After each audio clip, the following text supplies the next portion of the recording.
Asyhadu an la ilaha illallah wahdahu la syarika lah wa asyhadu anna sayyidana Muhammadan abduhu wa rasuluh.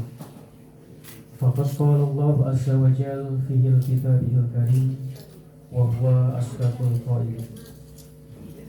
A'udzu billahi minasy syaithanir rajim. Bismillahirrahmanirrahim. Ya ayyuhalladzina amanu idza asabathum musibah qalu inna lillahi wa inna ilaihi raji'un. Wa qala an-nabiyyu sallallahu alaihi wa alihi wasallam, Inna Allaha idza ahabba qauman ibtalahum faman radiya ridha falahu ridha wa man suhtullaha falahu suhut. Alhamdulillah, alhamdulillahirabbil alamin. Allahumma shalli ala nuril anwar wasiril asrar wa tiryakil akhyar wa miftahi babil yasar sayyidina wa maulana Muhammadin al-mukhtar wa alihil athhar wa ashabihil akhyar adadan anillahi wa ikhwani. Lantunan segala puja dan puji marilah kita haturkan kehadirat Allah Subhanahu wa taala, sehingga di malam yang penuh dengan keberkahan ini Allah pertemukan, Allah kumpulkan dalam majelis takziah atas wafatnya kakek kami, nenek kami yang telah kembali kepada Allah Subhanahu wa taala. Sehingga adanya kita duduk di majelis yang mulia ini ada sedikit pelajaran, ibrah, nasihat yang sangat dalam di dalam hidup kita. Karena kematian itu adalah pasti dan akan terjadi. Mau tidak mau, siap tidak siap, ikhlas tidak ikhlas, bersedia ataupun tidak, pasti akan dicabut oleh Allah Subhanahu wa taala. Sebagaimana nasihat yang sering kita dengar, Bismillahirrahmanirrahim. Walikulli ummatin ajal, fa idza jaa ajaluhum fala yastakhiruna sa'atan wa la yastaqdimun. Walikulli ummatin ajal. Setiap umat, setiap yang bernyawa, entah manusia, entah mungkin peternakan kita, entah tumbuhan, bahkan benda-benda yang kita miliki, semuanya ada umur ataupun batas waktu yang telah Allah berikan. Apalagi yang namanya manusia. Namun begitu sayang, umur yang sedemikian ringkas, umur yang sangat sedemikian cepat, manusia terlalu lalai, terlalu tersilaukan matanya tentang masalah dunia. Sedangkan kita tahu, bertambah usia kita, bertambah umur kita, bukan bertambah panjang kehidupan kita. Namun kenapa setiap yang terjadi, setiap yang kita kehendaki, 90 kadang 100% hanya dunia dan dunia. Sedang kita tahu yang kita makan menjadi kotoran yang tidak ada artinya, yang tiada harganya, yang kita tinggalkan di dalam keluarga kita terkadang menjadi huru-hara, menjadi rebutan, menjadi pertikaian, bahkan menjadi permusuhan di antara kita. Hanya yang kita titipkan di tempat pengajian, di pesantren, di masjid, tempat-tempat wakaf yang akan menjadi amal jariyah yang akan kita bawa selama-lamanya. Hidup 10 tahun, kalau kita sadar, itu kurang lebih 3.600 hari. Alangkah wajar seorang anak yang memiliki cita-cita, memiliki harapan, memiliki keinginan, dia kepingin ini dan itu. Namun ketika sudah panjang umur, bertambah usianya, menginjak umur 20 tahun, maka umur kita sudah sampai 7.200 200 hari. Sehingga kita punya khayalan, punya keluarga, punya anak, punya pekerjaan yang cukup, punya segalanya. Namun sayang, tidak semua orang sadar tentang akan umurnya. Apalagi saudara-saudaraku yang sudah berumur 30 tahun. Itu kalau kita sadar, usia kita sudah 10.800 hari. Yang mungkin tidak lama lagi baju yang kita kenakan, pangkat yang kita kejar, harta benda yang kita tumpuk-tumpuk, ialah akan menjadi kenangan yang tiada arti. Pada puncaknya ketika umur 40 tahun, sudah mulai silih berganti berdatangan penyakit. Sudah mulai timbul penyesalan yang tiada arti, karena usia kita sudah 14.400 hari. Makanya ketika orang-orang yang sudah sadar tentang kematian, dia lebih mengejar tentang akhirat. Dia lebih mengejar tempat tinggal yang akan selama-lamanya. Namun dia pun tidak walatang sanasibaka minatunya. Dia pun tidak lupa pasti dengan dunianya. Orang Tuhan saja dia tidak hianati, apalagi hanya untuk mencari 1 liter atau 2 liter beras. Tapi orang yang tergila-gila dengan dunia belum tentu akan mempersiapkan mati. Pada dasarnya umur kita, Pak, apalagi sudah akhir zaman, hanya kurang lebih 18.000 hari. 18.000 hari, kalau kita kembalikan ke tahun, yaitu Khamsina sana. Khamsin itu 50 tahun. Itu pun terkadang rezeki kita, kesehatan kita sudah diambil oleh Allah Subhanahu wa ta'ala. Makanya sebagai permulaan kita ingin mengulang kaji di dalam kitab Al-Adhkar karya Syekh An-Nawawi dan kitab Daqaiqul Akhbar. Sebagaimana Sayyidah Aisyah radhiyallahu anha, seorang istri yang sangat dimanja oleh Rasul sallallahu alaihi wasallam. Pada suatu saat, istri yang penuh kemanjaan ini duduk bersimpuh di hadapan Nabi Muhammad sallallahu alaihi wasallam. Sehingga Nabi Muhammad pun tertidur pulas, sampai tertidur di pangkuan istri tercinta. Berjalan waktu, Siti Aisyah memandang suaminya. Ternyata tanpa disadari telah ada tanda-tanda kematian. Ada 11 uban di janggut Nabi Muhammad SAW.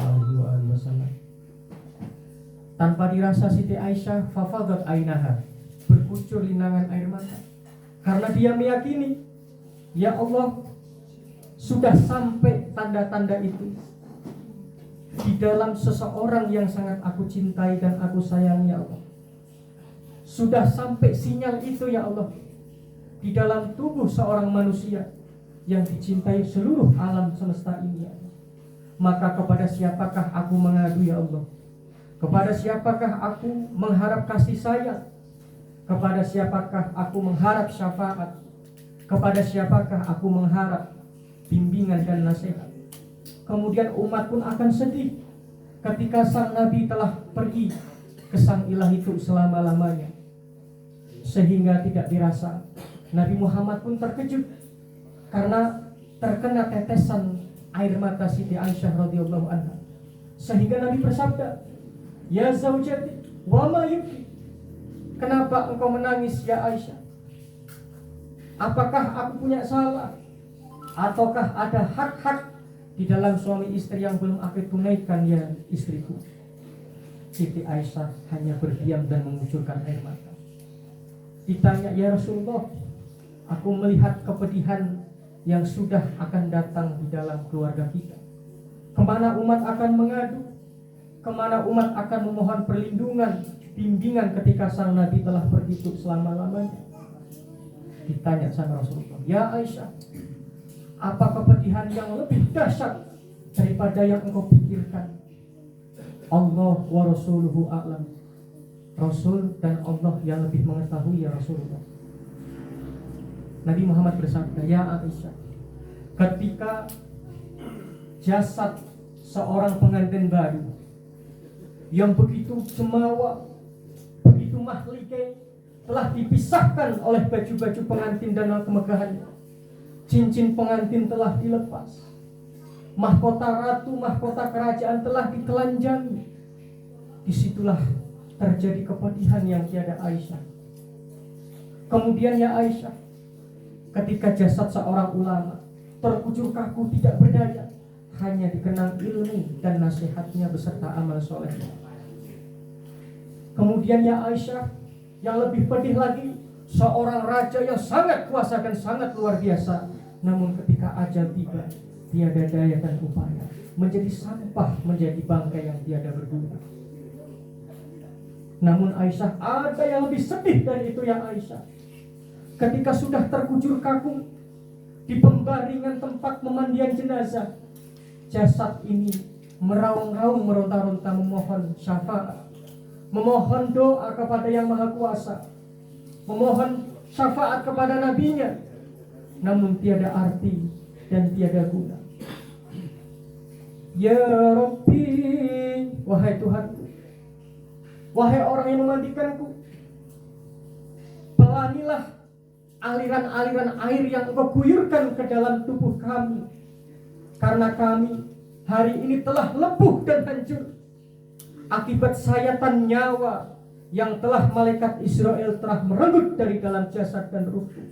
Wahai orang yang memandikan, kasihanilah aku, pelan-pelan Engkau mengguyurkan air.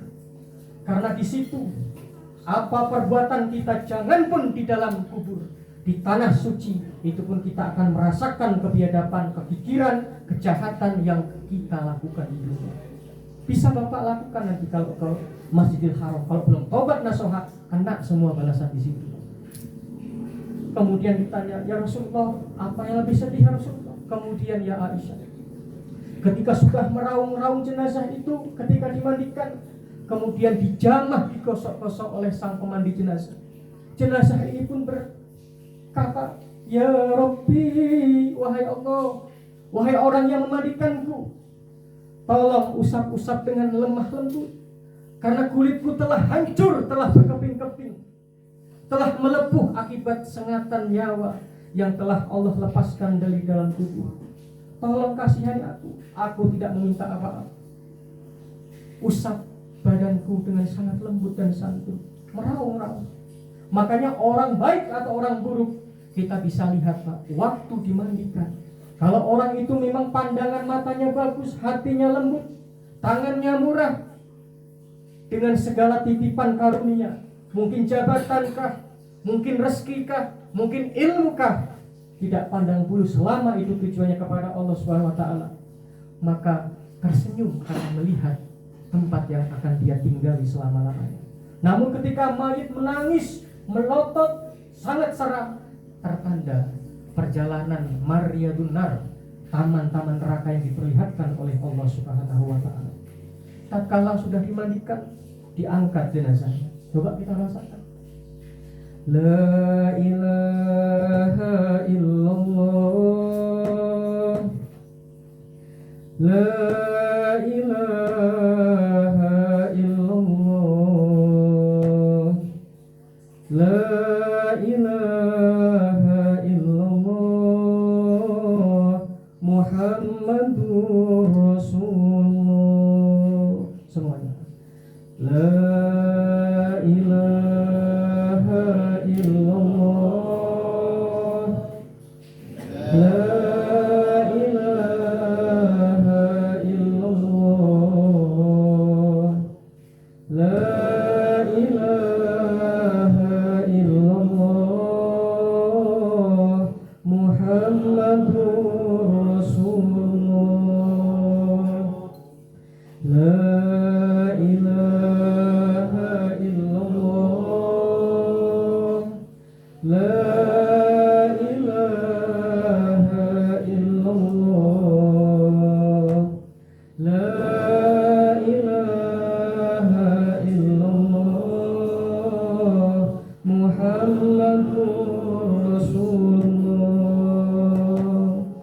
La ilaha illallah, la ilaha illallah, la ilaha illallah, Muhammadur Rasulullah. Keluarganya menangis.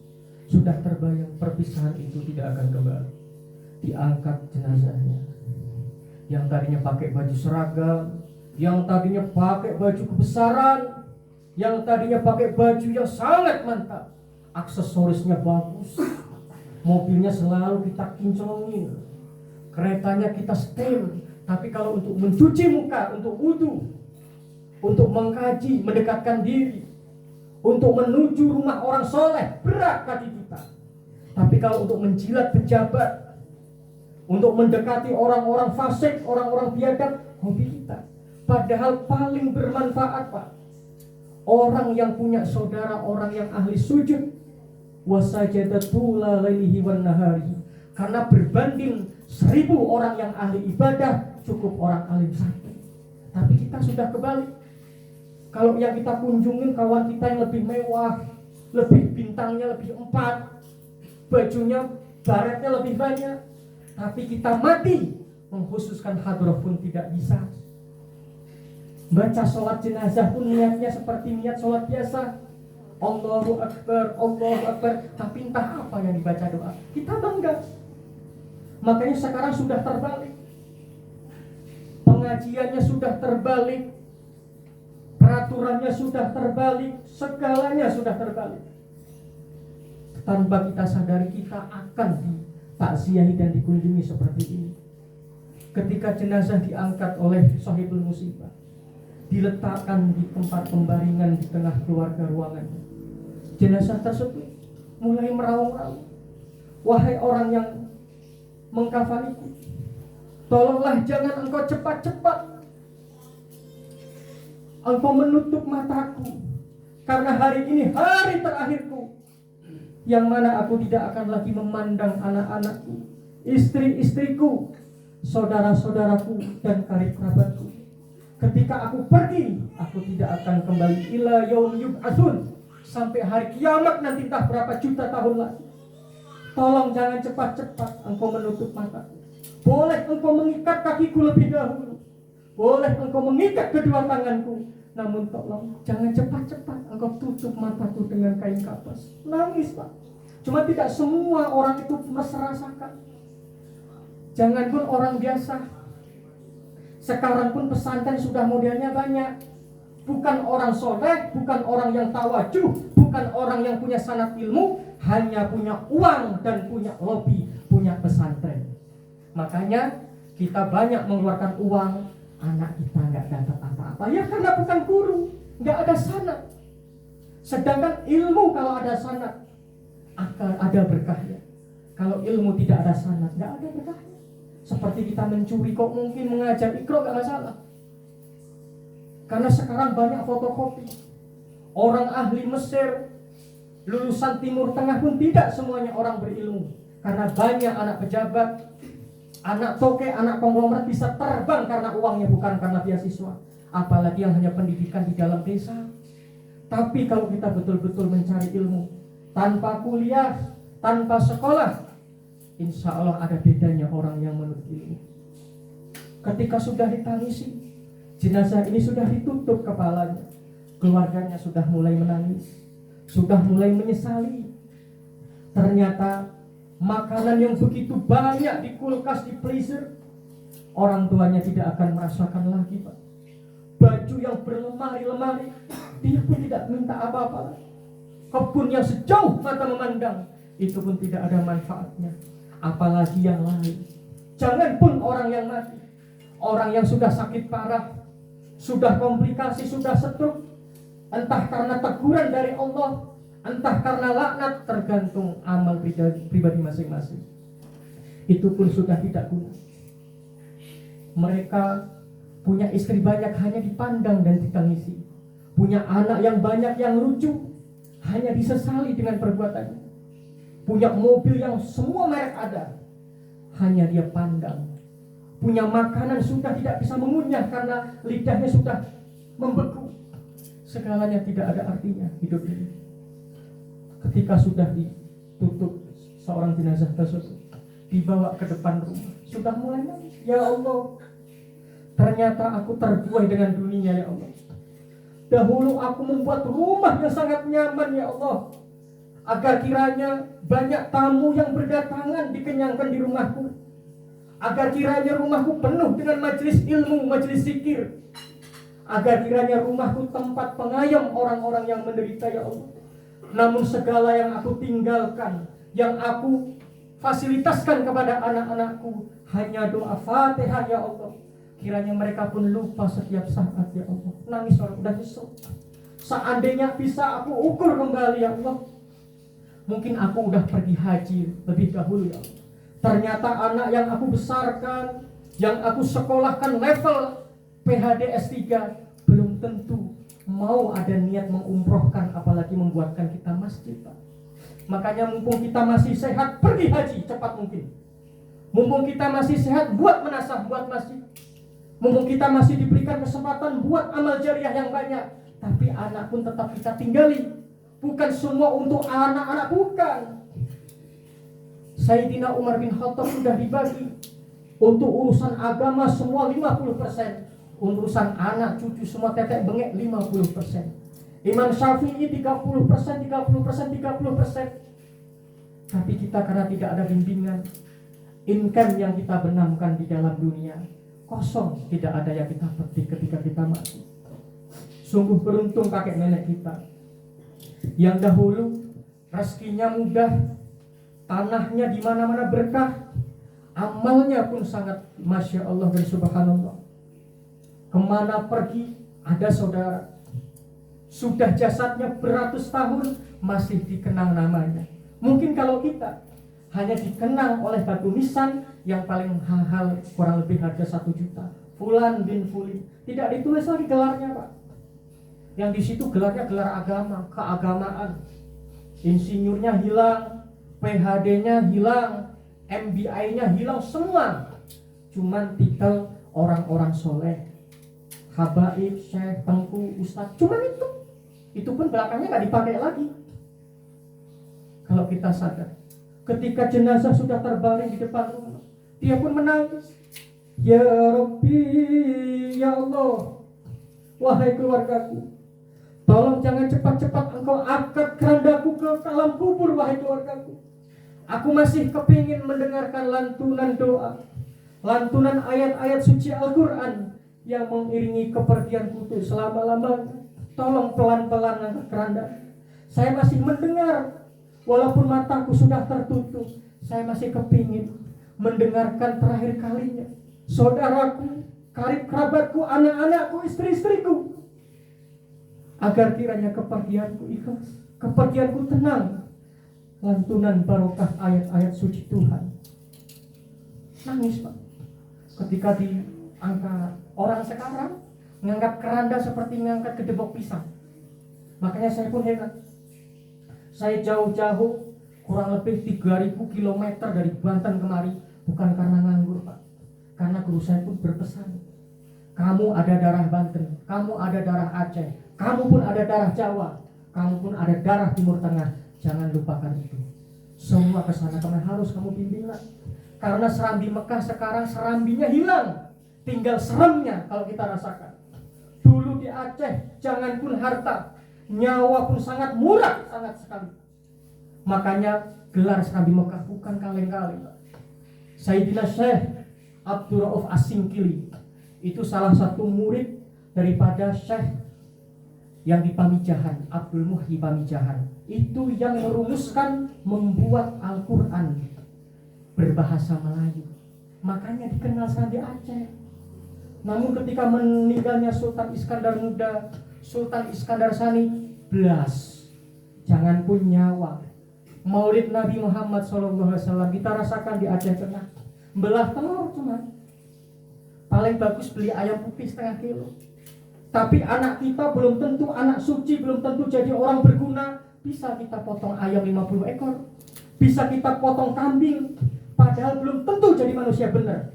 Tapi Nabi Muhammad SAW kita rasakan sekarang ghirah Islam sudah hilang. Karena Islam sudah mulai dihancurkan dari setiap individu, setiap sendi-sendi kehidupan. Karena kita sudah terlalu tidur banyak panjang angan-angan. Makanya Nabi Muhammad SAW selalu mengingatkan kepada kita, ya Aisyah, udkuri hadinil laddat wa mahiya ya Rasulullah. Apa yang memutus kematian ya Rasulullah? Qala al-maut, mati ya Aisyah. Mati ya Aisyah. Seseorang yang sangat berguna, tinggal tunjuk ketika sudah terkucur kaku tiada daya. Seseorang yang dikenal hartanya, di mana dahulu orang Aceh saudagar yang kaya raya, di mana raja-raja yang jahat, di mana dukun-dukun sadat yang sangat bengis, mereka pun mati dimakan belatung dan partikel di dalam tanah. Namun ulama, namun raja yang soleh, pejabat yang soleh karena Allah, mereka masih utuh, dikenang namanya, utuh jasadnya, sebagai bukti kecintaan Allah Subhanahu wa ta'ala. Makanya sekarang kalau kita panggilan Allah pun dah susah nanti. Sedangkan kita dipanggil ini, yang ngasih udara, yang ngasih oksigen, nitrogen. Coba kalau kita sudah mati atau cekik-cekik di Jakarta, rumah-rumah sakit Pertamina, rumah sakit yang sangat megah-megah, berapa satu hari Pak? Saya sudah pernah mengantar saudara saya, 1 minggu uang zaman dulu 300 juta. Kita sanggup? Nggak bisa. Kurang sedikit jenazah nggak bisa diambil, masukkan ke freezer mayat. Oh subhanallah. Kita diberikan rezeki Allah, udara murah, tanah murah, air murah, segalanya murah. Tapi untuk memakmurkan agama, untuk tolong menolong, khususnya di hari raya pun kita enggak. Pajak mobil mahal-mahal terbeli, pajaknya pun terbayar, namun kendaraan untuk sehidup semati, korban pun enggan dan tidak terdaftar. Malah yang ada hari menjelang Idul Adha belinya tusuk sate Pak. Kami di pasar tengok, no subhanallah. Memang di sini mobil-mobil McLaren, Jaguar jarang Pak, Alphard pun jarang. Sekalipun ada second itu pun yang tahun jauh.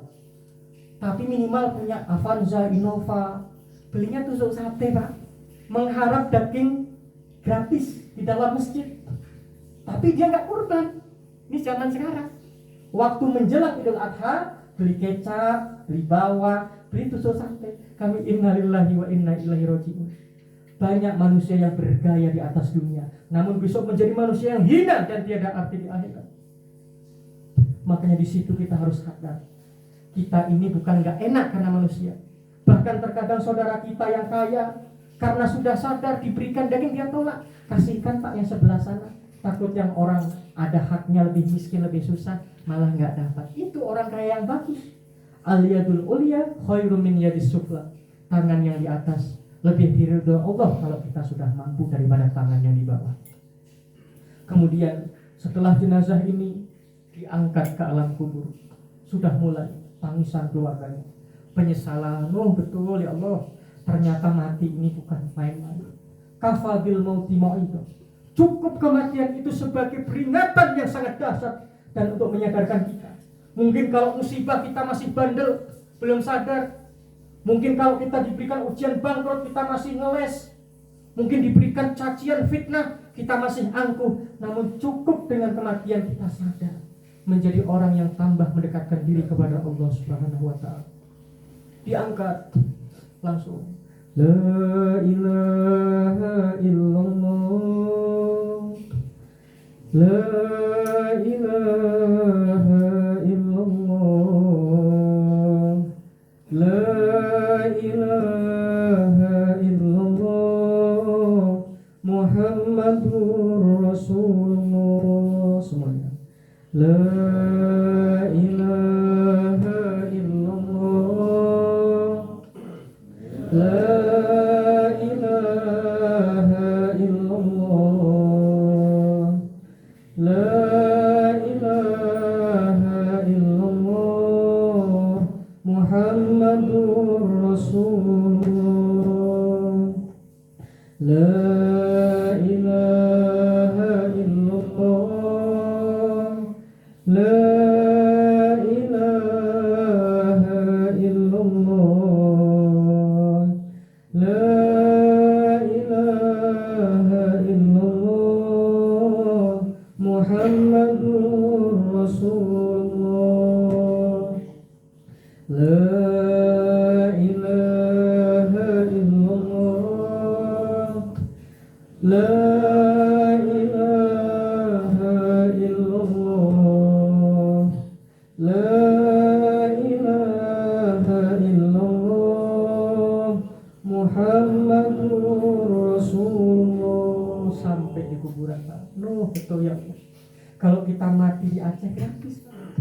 Kita kalau ke Jakarta, semiskin-miskinnya orang Jakarta, kalau dijual tanahnya yang sedikit bisa jadi orang kaya di sini Pak. Karena mau mati 20 juta paling murah itu Pak. Di samping tempat sampah, di tempat yang paling terjal, paling ujung.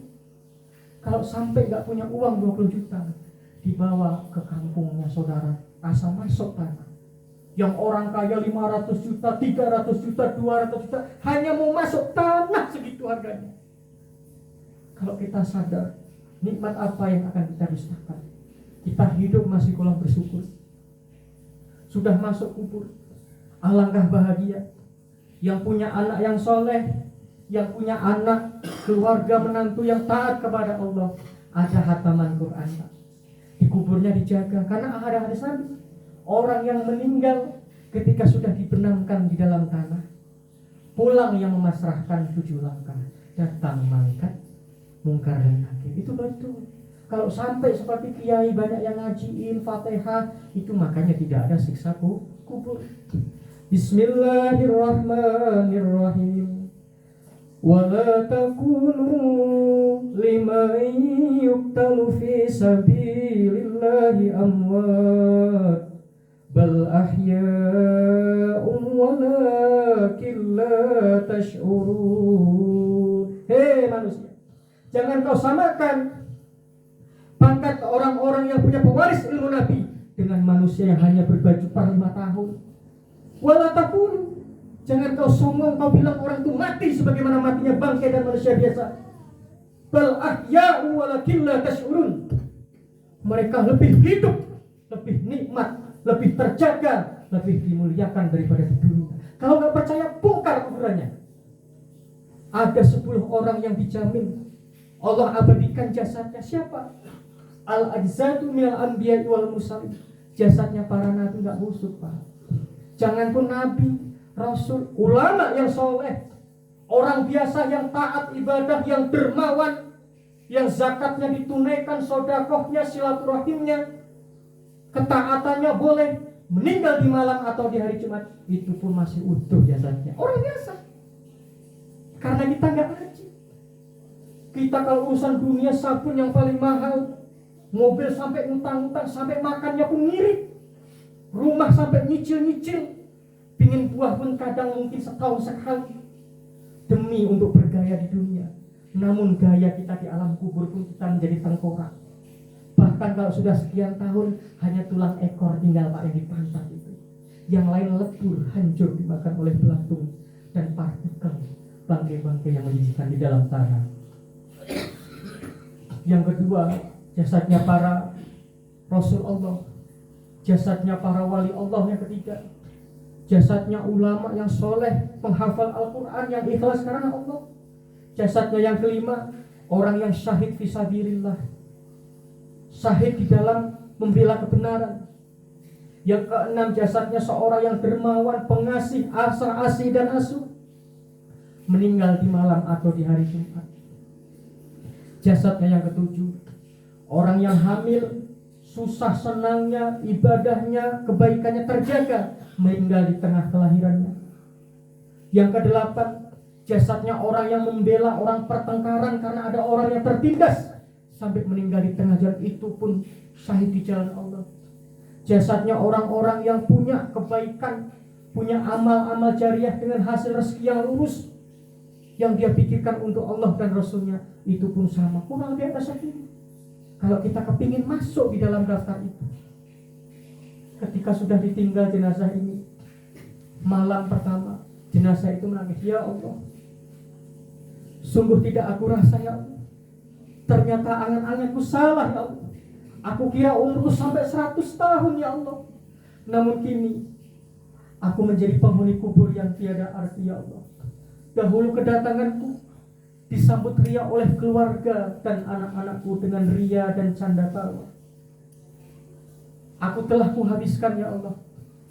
untuk ambisi menuju kemakmuran dan kesuksesan di dunia ya Allah, tanpa aku sisihkan waktu untuk merenungi kehidupanku, untuk mendekatkan dalam penghambaanku kepada Engkau ya Allah.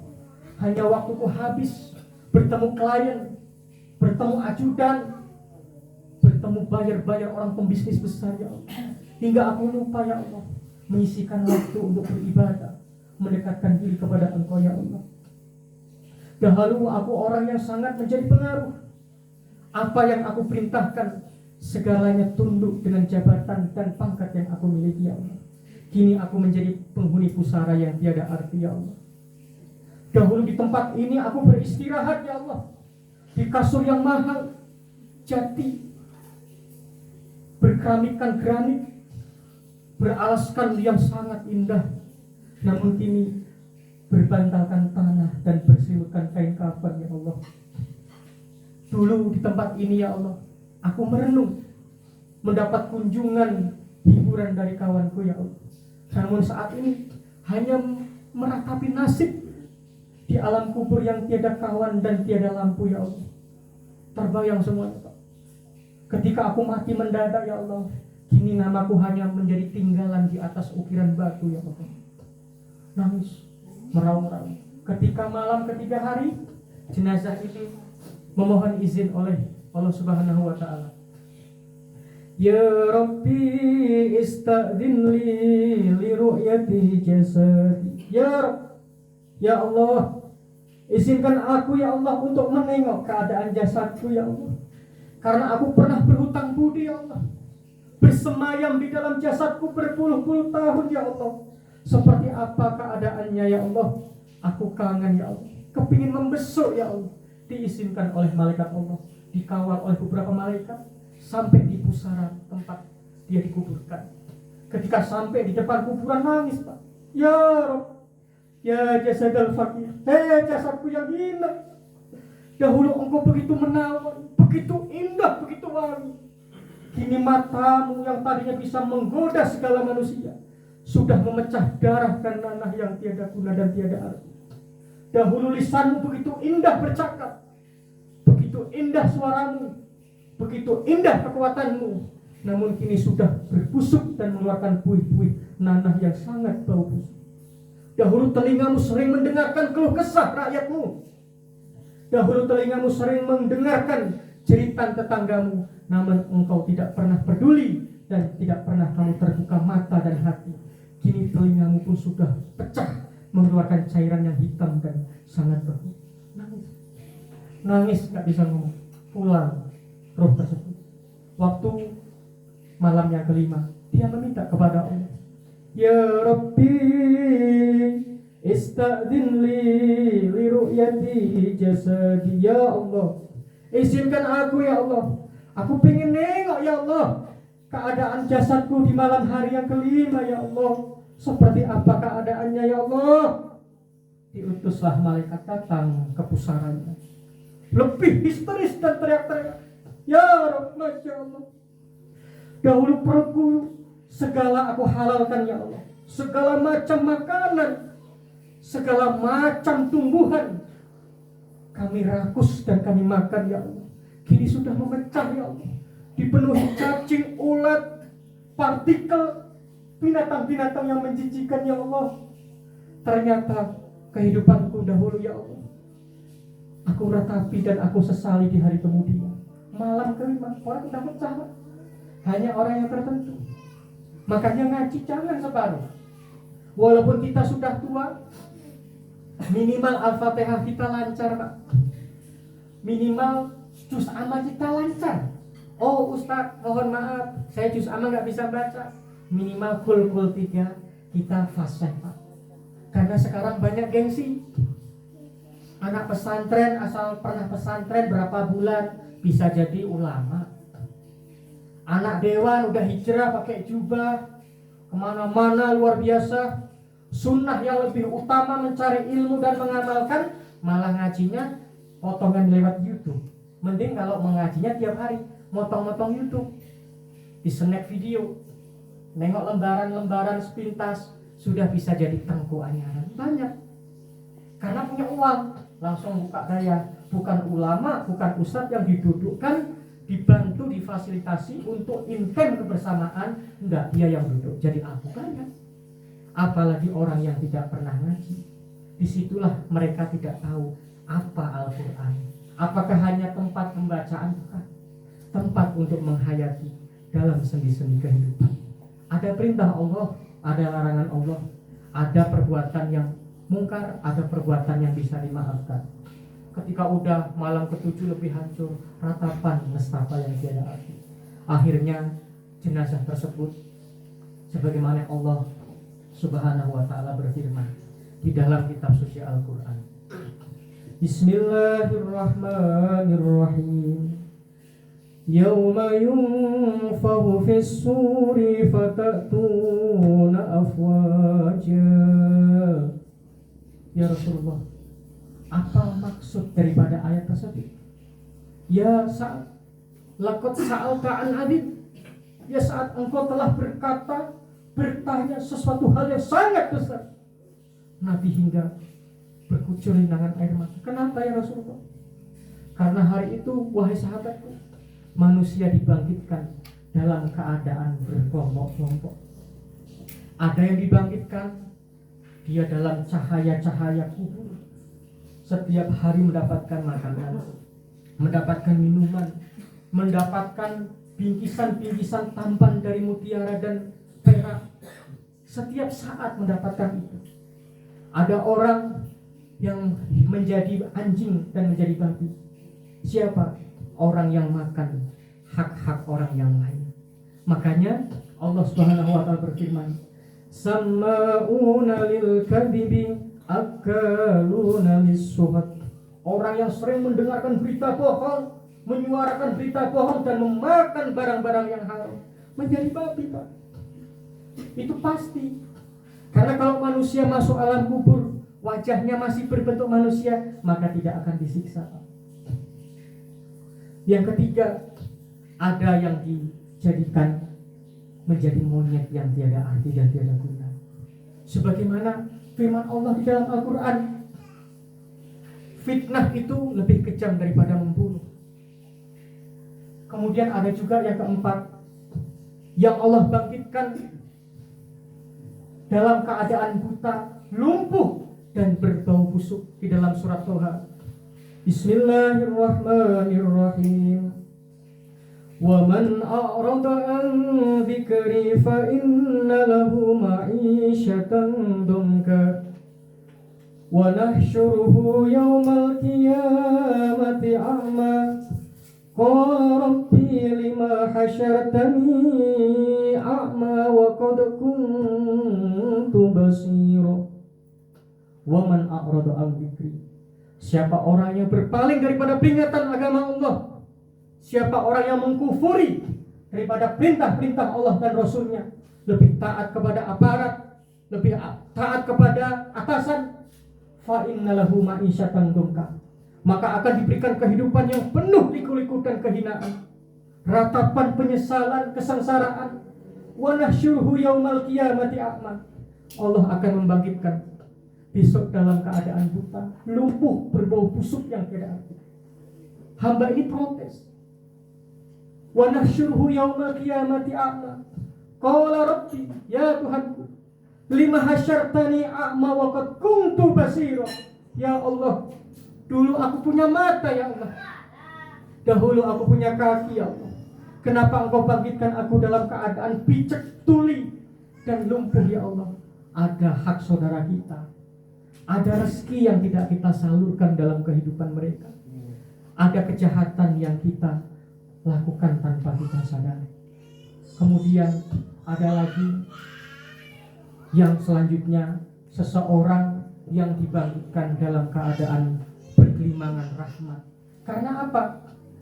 Punya anak kandung yang soleh, punya anak mantu yang soleh, punya anak angkat yang taat, punya anak murid yang berguna. Ini 4 anak ini tiap hari mengirimkan Al-Quran, sodako, sholawat, wakaf jariah. Ini orang yang sangat semangat. Makanya dalam suatu kisah pada masa tabi'ut tabi'in, ada seorang syekh. Syekh Abdullah ini lewat di sebuah pemakaman. Dia mengucapkan salam, Assalamualaikum ya ahlal kubur, ya ahlad diyar, minal mu'minina wal mu'minat, wal muslimina wal muslimat, wa inna insyaallah bikum lahikun, wa nas'alullah salamah lana walakumul afiyah. Jadi kita lewat alam kubur itu harus berdoa. Semoga Allah memberikan keselamatan, memberikan rahmat, ampunan, wahai saudaraku yang telah kembali ke alam kubur, dari golongan orang laki-laki yang mukmin, mukminah, hingga orang Islam yang muslim dan muslimah. Wa inna insyaallah bikum lahikun. Aku pun akan menjadi orang yang menyusul dalam kehidupan ke alam kubur nanti. Fatihah. Kemudian ketika sudah, beliau malam dimimpikan ada seseorang yang duduk bercahaya, bersinar, mendapatkan sejuta rahmat, baju yang sangat indah berlapis sutra. Ada orang yang berbajunya rusak, kelaparan, mukanya hitam, nangis. Ditanya, lima ada ya akhi, kenapa engkau bisa begitu?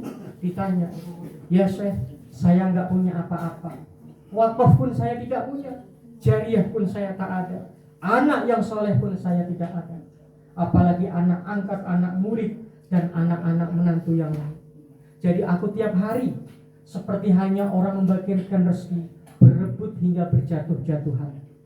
Ada juga yang sangat bercahaya, itulah orang yang sangat mendapatkan curahan rahmat daripada ampunan Allah Subhanahu wa taala. Makanya kita hidup cuma sekali. Sebagai penutup daripada nasihat ini, yang terkadang kita masih lalai, ingatlah hidup kita sebentar. Sholat cuma di dunia, nolong orang cuma di dunia, kurban cuma waktu masih hidup, bersilaturahim ketika kita masih hidup, membaca Al-Quran cuma ketika masih hidup, zikir pun ketika masih diberi nyawa. Setelah kita mati, tidak ada sholat, tidak ada zakat, tidak ada silaturahim, tidak ada membaca Al-Quran, semuanya tidak ada. Makanya yang memang ingin sadar, bertambahlah mendekatkan diri kepada Allah. Yang mungkin terkadang berpendapat hidup foya-foya, tua senang kaya raya, mati masuk surga, itu pun terserah. Yang penting tugas daripada kami pribadi, terutama memberi nasihat kepada saya dan khususnya kepada saudara kami yang sama-sama ingin saling mengingatkan di jalan Allah Subhanahu wa taala. Wallahul muwaffiq ila aqwamit thoriq. Wabillahi taufiq wal hidayah. Wa ridha wal inayah. Assalamualaikum warahmatullahi wabarakatuh. Allahumma sholli sholatan kamilatan wa sallim salaman tamman ala sayyidina Muhammadin alladhi tanhalu bihil uqadu wa tanfariju bihil qurabu wa tuqda bihil hawaiju wa tunalu bihil rahaibu wa husnul khawatimi wa yustasqal hamamu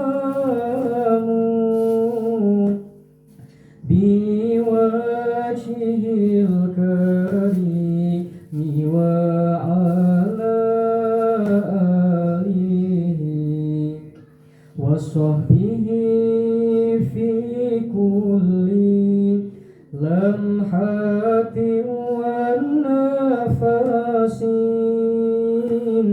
wa nafasin bi adadi kul